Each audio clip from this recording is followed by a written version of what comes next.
This could be South Korea's worst peacetime disaster in 20 years. And it's breaking news that's coming out of South Korea this morning. Rescuers are scrambling to locate survivors from that ferry disaster amid fears that the toll could rise drastically.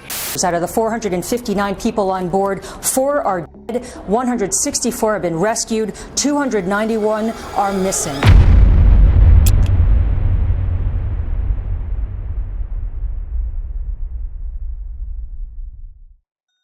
In the waking hours of April 16, 2014, a tragedy was about to unfold in the Yellow Sea off the coast of South Korea. The MV Sewol, a passenger ferry carrying 476 people, most of them being students from Danwon High School, was soon about to capsize. As the ferry navigated through the rough waters off the southwestern coast, a series of critical errors and negligent decisions led to a catastrophic chain of events. Was this just a simple accident, or was it a result of a series of poor decisions, cowardice, and corruption?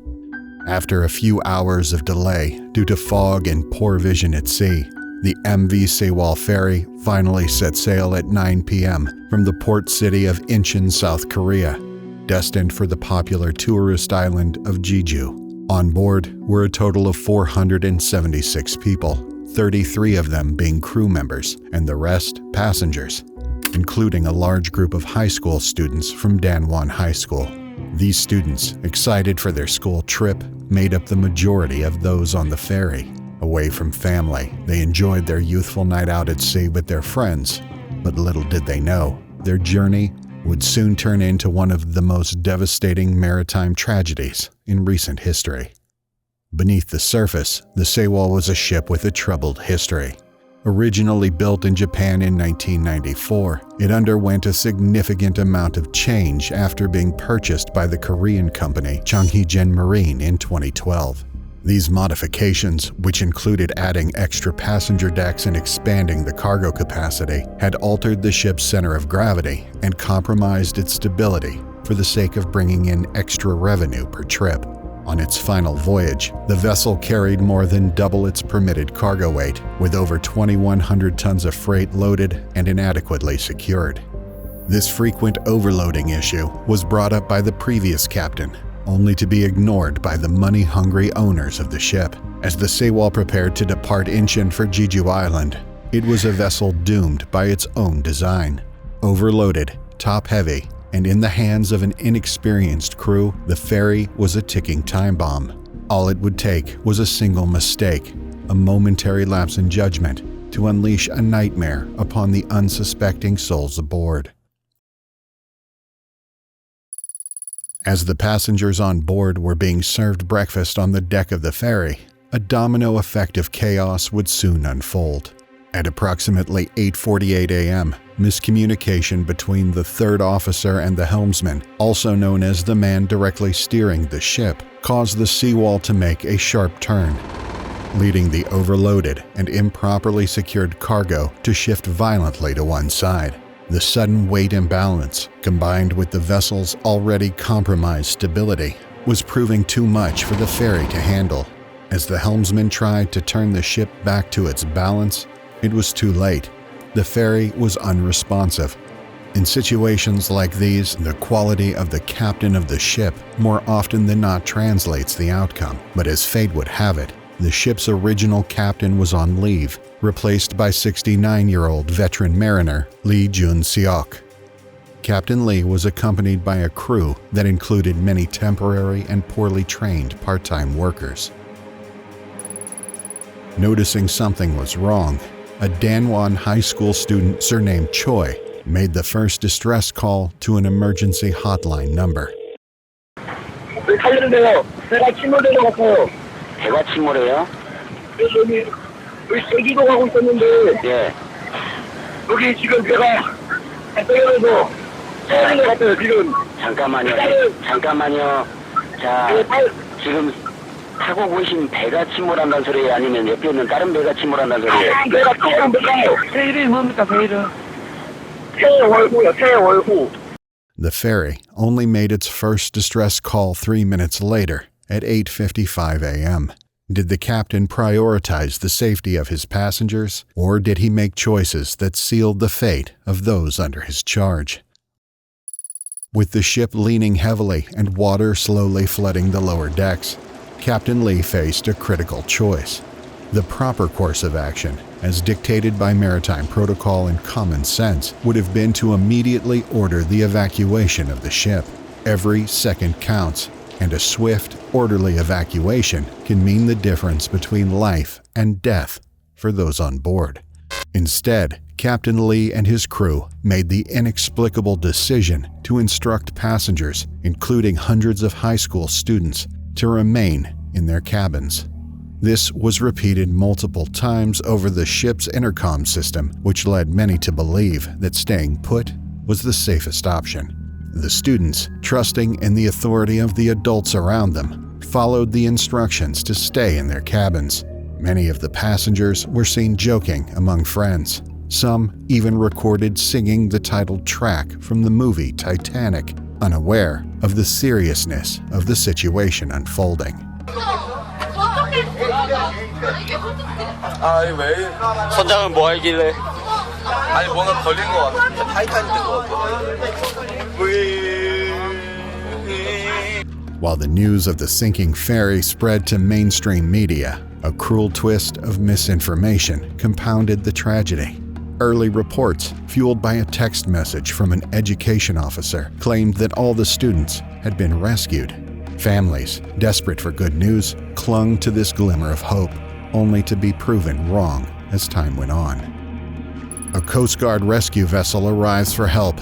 3 minutes later, a helicopter is seen scouting the ferry, looking for passengers to rescue, but none of them were on the top deck. The passengers, now trapped, were still obeying the captain's orders of staying inside their cabins. At this point, the ferry was leaning at an angle of 45 degrees, and things were about to take a turn for the worse. The following is real-life footage taken by high school student Park Soo-hayan. He sadly never made it out alive. 코드 블루 레드. 이거 보이시죠? 지금 60도예요. 각도가 얘 앉아 있는 거 보이시죠? 얘는 지금 정자세로 앉아 있는데 이게 60도. 보이죠? 나 무섭다 진짜. 나 이거 어떡하냐. 나 무서워. 마지막으로 제 라임을 한번 뽐내야겠습니다. 내가 지금 탄 세월호. 나는 갔어야 됐어 네스호. 이런 미친놈들의 항해사. As the situation deteriorated, the first few humans on the MV Sewol were rescued by an inflatable rubber boat. But they weren't passengers. The first few to be rescued were crew members. Exactly 4 minutes later, at 9:46 a.m., while the students still remained in place, hoping for a miracle, Captain Lee, dressed only in a full-sleeve shirt and underpants, climbed the heavy incline of the ferry and jumped onto the Coast Guard rescue vessel. He did not inform the rescue team that he was the captain of the ship, leading many to believe he tried to flee the scene, disregarding his duty of safeguarding the lives of those on board. A few fishing boats now joined the rescue effort of trying to collect the lucky few who disobeyed the captain's orders and jumped off the ship in fear for their lives. The Coast Guard never entered the ferry to try to help those in their cabins, as they stated it was too steep to get out of safely. As messages were being sent from the passengers on board to their families via their mobile phones, at 10:17 a.m., a student trapped inside sent a message via a messenger service. It was the last message sent from the sinking ferry. Approximately 22 minutes later, at 10:39 a.m., the MV Sewol completely capsized, leaving only the tip of the ship piercing through the water.